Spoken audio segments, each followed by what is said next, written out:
Hi hello welcome to my channel. ನಾನು ಇವತ್ತು ಬೆಳಿಗ್ಗೆಯಿಂದನೇ ಲಾಗ್ನ start ಮಾಡ್ತಾ ಇದ್ದೀನಿ. ಬೆಳಿಗ್ಗೆ ತಿಂಡಿಗೆ ರೊಟ್ಟಿ ಮತ್ತು ಹಾಗಲಕಾಯಿ ಪಲ್ಯ ಮಾಡ್ತಿದ್ದೀನಿ. ಪ್ಲೀಸ್ ಲಾಗ್ಸ್ಗಳು ಇಷ್ಟ ಆಗ್ತಿದ್ರೆ ಕಮೆಂಟ್ ಮಾಡಿ, ಇಲ್ಲಾಂದರೆ ಏನಾದರೂ ಕರೆಕ್ಷನ್ ಏನಾದರೂ ಮಾಡ್ಕೋಬೇಕು, ಅಲ್ಲಿ ಇಲ್ಲಿ ತಪ್ಪಿದ್ರೆ ಹೇಳಿ ತಿದ್ಕೊಳ್ತೀನಿ. ಮೇಲ್ ನೋಡಿ ಎಷ್ಟು ಚೆನ್ನಾಗಿದೆ, ಹಾಗಲಕಾಯಿ ಎಷ್ಟು ಚೆನ್ನಾಗಿದೆ ಮೇಲೆ. ಒಳಗೆ ತೋರಿಸ್ತೀನಿ ರೀ.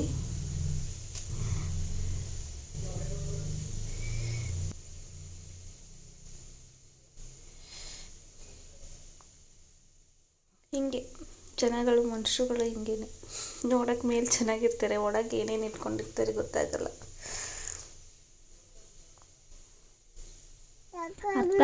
ಅರ್ಥ ಆಗಿರುತ್ತೆ ಅಂತ ಅಂದ್ಕೊಂಡಿರ್ತೀನಿ. ಇದೇ ತರಕಾರಿ ಅಂತಲ್ಲ, ಟೊಮೊಟೊ, ಬೆಂಡೆಕಾಯಿ ಇದರಲ್ಲೂ ಸಹ ತುಂಬ ಹುಳಗಳಿರ್ತದೆ. ನೋಡಿ ಜೋಪಾನವಾಗಿ ನೀಟಾಗಿ ನೋಡಿ ಕಟ್ ಮಾಡ್ಕೋಬೇಕಾಗುತ್ತೆ. ಮತ್ತು ನೆಕ್ಸ್ಟು ಪಲ್ಯಕ್ಕೆ ಅಂತೇಳಿ ಕೊತ್ತಂಬರಿ ಸೊಪ್ಪು ಮತ್ತು ಒಣಮೆಣ್ಸಿನ್ಕಾಯಿ, ಈರುಳ್ಳಿನ ಹಚ್ಕೊಂಡಿದ್ದೀನಿ.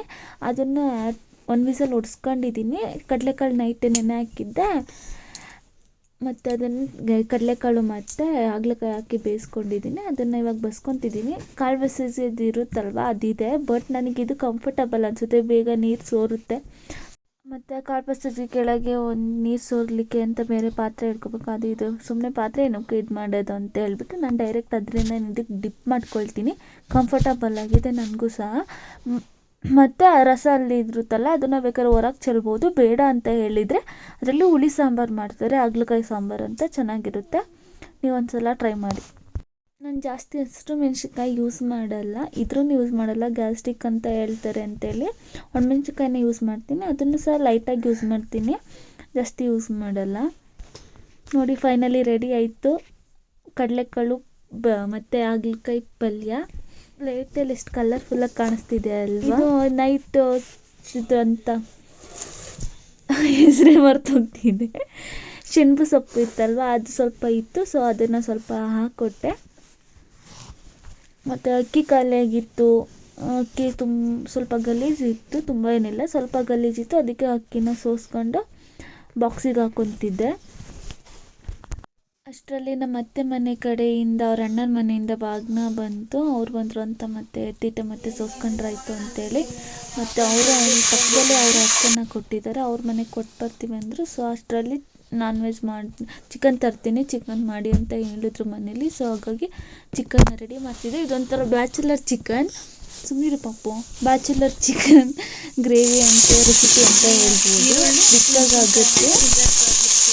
ಫ್ರೈ ಮಾಡ್ಕೊಂಡಿದ್ದೀನಿ ಎಣ್ಣೆ ಹಾಕಿ.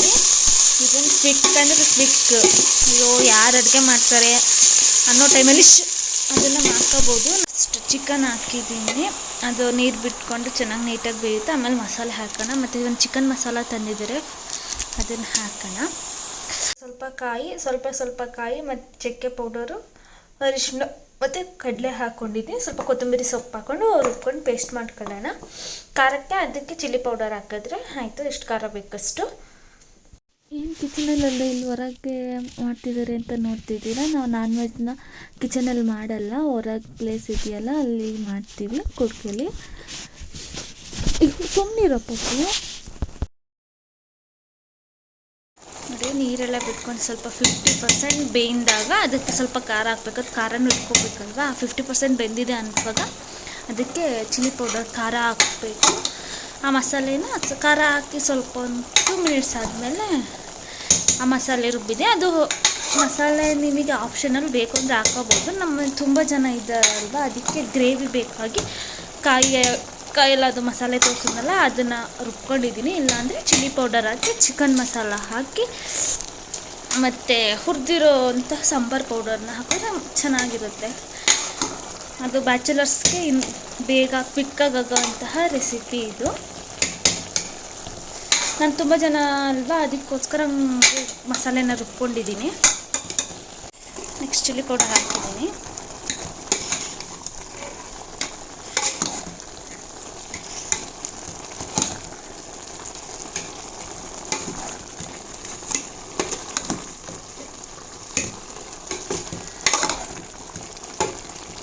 ಆಗ್ತದೆ ವಿಡಿಯೋ ಕ್ಲಿಪ್ಪಿಂಗ್ಸ್ ಮಿಸ್ ಆಗಿದೆ. ಸಾಲ್ಟ್ ಹಾಕ್ಕೊಳ್ಳಿ, ಮತ್ತು ನೋಡಿಬಿಟ್ಟು ಮತ್ತೆ ಹಾಕ್ಕೊಳ್ಳಿ. ಫಸ್ಟೇ ತುಂಬ ಹಾಕ್ಬಿಟ್ರೆ ಸಾಲ್ಟ್ ಜಾಸ್ತಿ ಬೇಗ ಸಾಲ್ಟ್ ಹಿಡಿಯುತ್ತೆ. ಇದು ಬೇಗ ಬೇಯೋ ಚಿಕನ್ ಅಲ್ವಾ, ಬೇಗ ಉಪ್ಪಿಟ್ಕೊಬಿಡುತ್ತೆ. ಮತ್ತು ಸ್ವಲ್ಪ ಹಾಕಿ ಮತ್ತೆ ಖಾರ ಹಾಕ್ತಕ್ಕೆ ಸ್ವಲ್ಪ ಹಾಕಬೇಕಾಗುತ್ತೆ. ಮಸಾಲೆ ಎಲ್ಲ ಹಾಕಿದ್ದಾಯಿತು. ನೆಕ್ಸ್ಟು ಈ ಚಿಕನ್ಸ್ ಮಸಾಲೆ ತಗೊಬಂದಿದ್ರಲ್ಲ ಅದನ್ನು ಹಾಕ್ತಾಯಿದ್ದೀನಿ.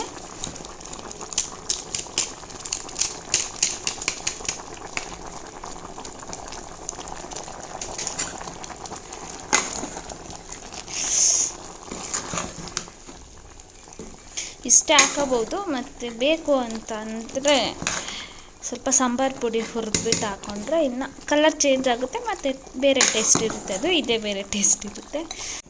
ಹೀಗೆ ಇದ್ದರೂ ಚೆನ್ನಾಗಿರುತ್ತೆ ರೈಸಿಗೆ. ಬೇಕಾದ್ರೆ ಇಲ್ಲಿಗೂ ಸ್ಟಾಪ್ ಮಾಡ್ಕೊಬೋದು, ಇನ್ನು ಕಂಟಿನ್ಯೂ ಮಾಡ್ತೀನಿ ಅಂತ ಹೇಳಿದರೆ. ನೋಡಿ, ಹುರಿದಿಟ್ಕೊಂಡಿರೋ ಅಂಥ ಸಾಂಬಾರು ಪುಡಿ ಇದು. ಅದನ್ನು ಸ್ವಲ್ಪ ಆ್ಯಡ್ ಮಾಡ್ತೀನಿ, ಲಿಟ್ಲ್ ಬಿಟ್ ಅಲ್ಲ, ತುಂಬಾ ಆ್ಯಡ್ ಮಾಡಿದ್ದೀನಿ, ಸ್ವಲ್ಪ ಆ್ಯಡ್ ಮಾಡಿದ್ದೀನಿ ಸಾಕು. ಜಾಸ್ತಿ ಗ್ರೇವಿ ಗಟ್ಟಿ ಆಗಿಬಿಟ್ರೆ ಇದಾಗ್ಬಿಡುತ್ತೆ. 2 ಟೇಬಲ್ ಸ್ಪೂನ್ ಹುರಿದಿರೋ ಸಾಂಬಾರು ಪುಡಿ ಹಾಕ್ಕೊಂಡಿದ್ದೆ. ಲಾಸ್ಟ್ನಲ್ಲಿ ಕೊತ್ತಂಬರಿ ಸ್ವಲ್ಪ ಹಾಕಿ ಟಚ್ ಕೊಟ್ಟರೆ ಮುಗೀತು. Simple and quick and easy recipe, chicken gravy recipe. ನೋಡಿ ಫೈನಲಿ ಯಾವ ಥರ ಕಾಣಿಸ್ತಿದೆ ಅಂತೇಳಿ. ನೋಡ್ತಿದ್ರೆ ತಿನ್ನಬೇಕು ಅಂತ ಅನ್ನಿಸ್ತಿದೆ. ಚೆನ್ನಾಗಿತ್ತು ಟೇಸ್ಟು, ನನಗೆ ಇಷ್ಟ ಆಯಿತು. ಬೇರೆಯವ್ರಿಗೆ ಹೆಂಗೆ ಅಂತ ಗೊತ್ತಿಲ್ಲ. ರೈಸಿಗೆ ಈ ಥರ ಮಾಡಿದ್ರೆ ಸರಿ ಇದೆ. ಬಟ್ ಚಪಾತಿ, ರೊಟ್ಟಿ, ದೋಸೆಗೆಲ್ಲ ಮಾಡ್ಕೊತೀವಿ ಅಂದರೆ ಸ್ವಲ್ಪ ನೀರನ್ನ ಕಮ್ಮಿ ಮಾಡಿದರೆ ಅದೇ ಸ್ವಲ್ಪ ಗಟ್ಟಿಯಾಗುತ್ತೆ, ಆಗ ಚೆನ್ನಾಗಿರುತ್ತೆ ಗೊಜ್ಜು ಥರ. ಹಾಗೆ ಸ್ವಲ್ಪ ನರ್ಸರಿ ಕ್ಲಿಪ್ಪಿಂಗ್ಸ್ ಸ್ಟಾರ್ಟಿಂಗ್ ನಾವು ಹೇಗೆ ಇದು ಮಾಡಿದ್ವಿ ಅಂತ ನರ್ಸರಿದು ಅದನ್ನು ಕವರೆಲ್ಲ ಹಾಸಿದ್ವಲ್ಲ, ಅದನ್ನು ಸ್ಟಾರ್ಟಿಂಗ್ ವೀಡಿಯೋಸ್ ಮಾಡ್ಕೊಂಡಿದ್ದೆ, ಹಾಕೋಕ್ಕಾಗಿರಲಿಲ್ಲ. ಇವಾಗ ಆ್ಯಡ್ ಮಾಡ್ತಿದ್ದೀನಿ ಇದಕ್ಕೇ. ಫಸ್ಟು ಅವರು ಆಲ್ರೆಡಿ 2 ಡೇಸ್ ಬ್ಯಾಕೆ ಹೋಗಿ ಕವರೆಲ್ಲ ಜೋಡಿಸಿ ಫಸ್ಟ್ ಮೊಳಕೆ ಬಂದಿದ್ದೆಲ್ಲ ಜೋಡಿಸಿದ್ರು. ಇನ್ನೊಂದು ಸ್ವಲ್ಪ ಮೊಳಕೆ ಬಂದಿತ್ತು, ಅದನ್ನು ಜೋಡಿಸ್ಬೇಕು ಅಂತ ಹೇಳಿದ್ರು. ಅದಕ್ಕೆ ನಾವು ಬರ್ತೀವಿ ಅಂತ ಹೇಳಿ ಹೋಗಿದ್ವಿ. ಅವ್ರು ನೀರು ಹಾಕ್ತಿದ್ರು, ಅದು ನನಗೆ ಕ್ಯಾಪ್ಚರ್ ಮಾಡಿಕೊಂಡೆ. ಅದಾದಮೇಲೆ ನೆಕ್ಸ್ಟ್ ನೋಡಿ ನೀವೇನೆ ವಿಡಿಯೋ ಹಾಕ್ತೀನಿ. ಹಾಗೆ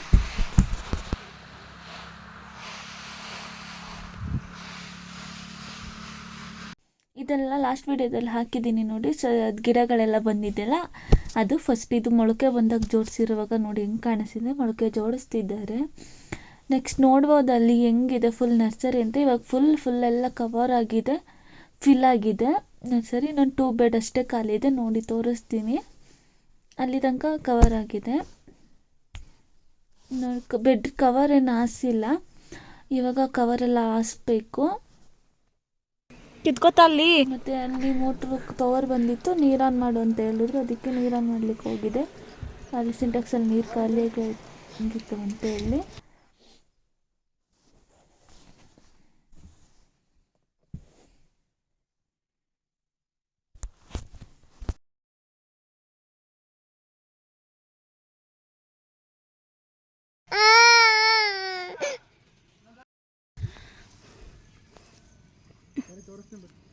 ತಿರ್ಗ್ಸೋಕೈತಲ್ವಲ್ಲ.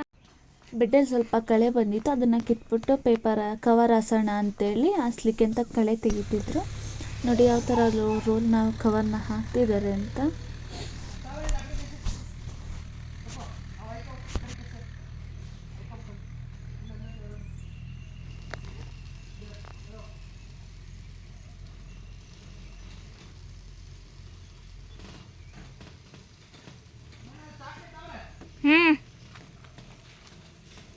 ಎಲ್ಲ ಕತ್ರಿ ಬಂದೆ ಇರು.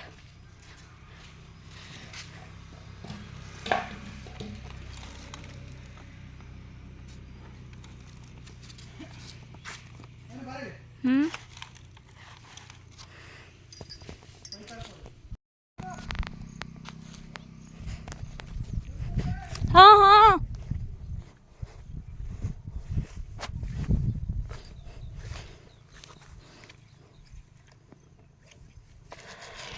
ಸಾಕಾ.